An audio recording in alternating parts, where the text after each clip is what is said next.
What up, YouTube? This is D, and we are in the beginning of October. The temperatures are dropping, the fish are getting a little lethargic, and it is time to start fish and fry out of the tub. This tub is in the low 70s, you can see, and by the sound of the squirrel chirping over my head, he's getting a little chilly too. So, we're going to catch some of these boys out of here, and let's give it the old go. From this moment on, you will now be known as Sharkbait. Sharkbait! Ooh ha ha! Welcome, brother Sharkbait. Sharkbait! Ooh ha ha! Enough with the Sharkbait. Sharkbait! Ooh, but So now, while I got my really small net, basically my brine shrimp net, I found that rather than chasing them around, it's easier for me to get my little fish holder here, and just dip it in and let the pressure kind of suck them in. So you can see that I got quite a few babies in here.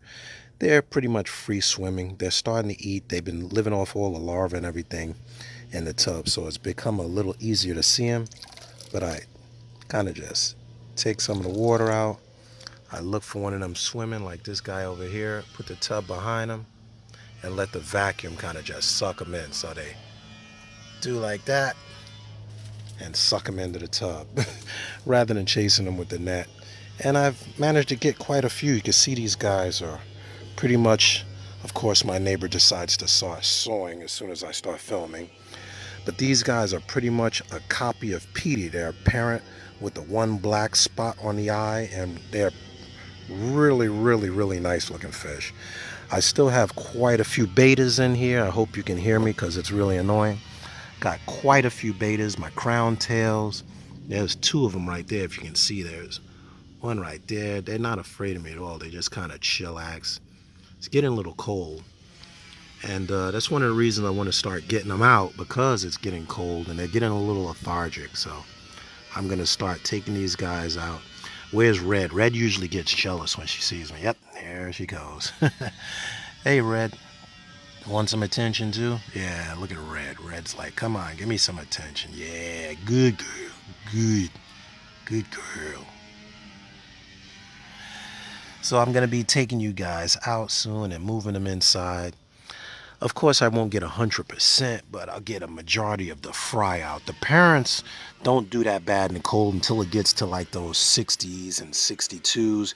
They have been able to manage in here as low as 60 degrees, but of course I don't advise that because that's when you start losing fry. So let me start getting them out.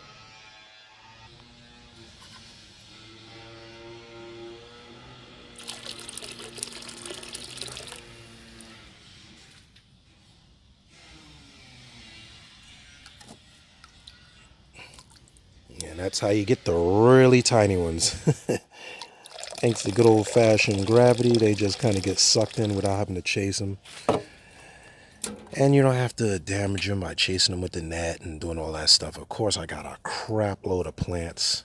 Anybody needs plants and you're in Brooklyn, of course, give me a shout, because I'll be trading these off and swapping them out and helping my fellow aquarium people out there. So that's going to be the deal. Now let's get these guys inside. I got a crap load of fish out there. The parents are deep down. The albino Daniel hybrids are down there. White Daniels, longfin leopards. I still have the Killies. Hopefully the Killies are doing it right now. The Killies can do okay in this cold temp, but they tend to go down. So I'm going to have to take all this kabamba out. I got tons of kabamba in here. Tons of guppy grass in here. The sword plant, if you remember that first video when I set it up for the spring, sword plant is crazy. Look how big that is in the little Poland Spring cup. That's down there. I'm going to have to move that inside. Of course, they'll die off when you move them inside, but that comes with the territory. Let's get them inside. So you can see I have the little guys inside here, and I'm going to put them in my little transition 10-gallon tank down here, which is full of plant life. And only other fish I have in here are my really small nano rainbow fish, blue-eye rainbows. And these guys are pretty small, so I don't think there'll be so much trouble. But this allows me to target feed them smaller foods and to be able to see that they're eating. And of course, this tank has a heater and it's going to keep the temperature maintained. Now, I do have a few white clouds in here, but they never bother anything. I got plenty of cover down here. Java fern, I got some mosses down there, and so on and so forth. So I'm just going to let them chill out for a minute. I'm going to fill up some water, of course. The water level's pretty low here. I got my little internal filter in there. Got a box filter in the back, which probably needs to be cleaned, but so I'll leave that for a while. I've got these guys in the tank, and they're getting adjusted. They're really close to the surface, so they're pretty hard to see. A few of them have dived into the depths, and getting a whole bunch of plants growing in your quarantine tank.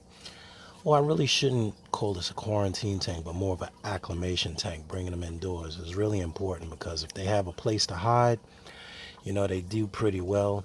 These are other nanofish. I have my other white clouds as well as my blue-eye rainbows in here. So I'll keep them in here till they get a little bigger. I'll feed them on the fry foods and get them a bit of nutrition here, and they ought to be all right. One big happy family.